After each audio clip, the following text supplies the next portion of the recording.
ఏది అయినా ట్రై చెయ్యి ఆచి చికెన్ మసాలా. ఆచి చికెన్ మసాలా. చెప్పిన టైంకి అసెంబ్లీ మీడియా పాయింట్కి వచ్చారు బీజేపీ నేత ఏలేటి మహేశ్వర్ రెడ్డి. 12 గంటల నుంచి 2 గంటల దాకా పొంగులేటి కోసం వెయిట్ చేశారు. పొంగులేటి అక్రమాస్తులపై ఆధారాలతో వచ్చారన్న ఏలేటి తప్పు చేయలేదని మంత్రి పొంగులేటి నిరూపించుకోవాలని, లేదంటే నిజం ఒప్పుకొని రాజీనామా చేయాలని అన్నారు. అన్ని ఆధారాలతోటి నేను మీ దగ్గరకు వచ్చిన మరి పొంగులేటి శ్రీనివాసరెడ్డి గారిని రమ్మని చెప్పి కూడా నేను మరి కోరిన.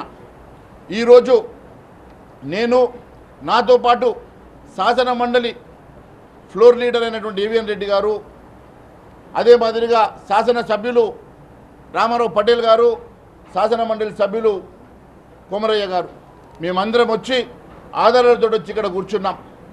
అసెంబ్లీ సాక్షిగా మీడియా పాయింట్ దగ్గర మీ అందరి సాక్షిగా ఆధారాలతో వచ్చిన పొంగులేటి శ్రీనివాసరెడ్డి గారు, మీరు వచ్చి మరి ఈ ఆధారాలు తప్పైతే మీరు ఏ శిక్ష విధించినా మేము దానికి సిద్ధం. లేని పక్షంలో మీరు ఖచ్చితంగా తప్పిదాన్ని ఒప్పుకోవాల్సిందే, నువ్వు రాజీనామా చేయాల్సిందే అని చెప్పి కోరుతా ఉన్నాను.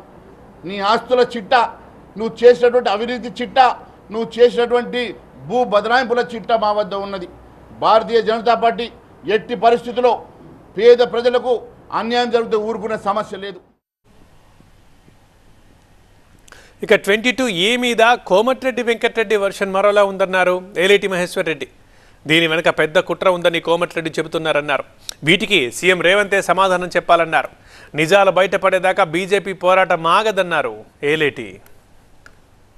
దీని వెనుక ఒక పెద్ద కాన్స్పిరసీ ఉందట. మరి ఆ కాన్స్పిరేటర్ ఎవరు? ఆ కాన్స్పిరసీ చేసింది ఎవరు? మీ ముఖ్యమంత్రా, రెవెన్యూ మంత్రా, లేక ఇంకెవరన్నా దీని వెనుక ఉన్నారా? మరి దీనికి కూడా కోమటిరెడ్డి వెంకటరెడ్డి గారు సమాధానం చెప్పాలని కోరుతా ఉన్నాను. మరి ఇవన్నిటికీ కూడా నివృత్తి రావాలంటే ఖచ్చితంగా సిబిఐ ఎంక్వైరీ, ఈడీ ఎంక్వైరీ దీని మీద జరిగి తీరాల్సిందే. ఖచ్చితంగా మీరు హౌస్ కమిటీ వేసి తీరాల్సిందే. అప్పటి వరకు భారతీయ జనతా పార్టీ పోరాటం కొనసాగిస్తుందని తెలియజేసుకుంటూ ధన్యవాదాలు తెలియజేస్తా ఉన్నాను.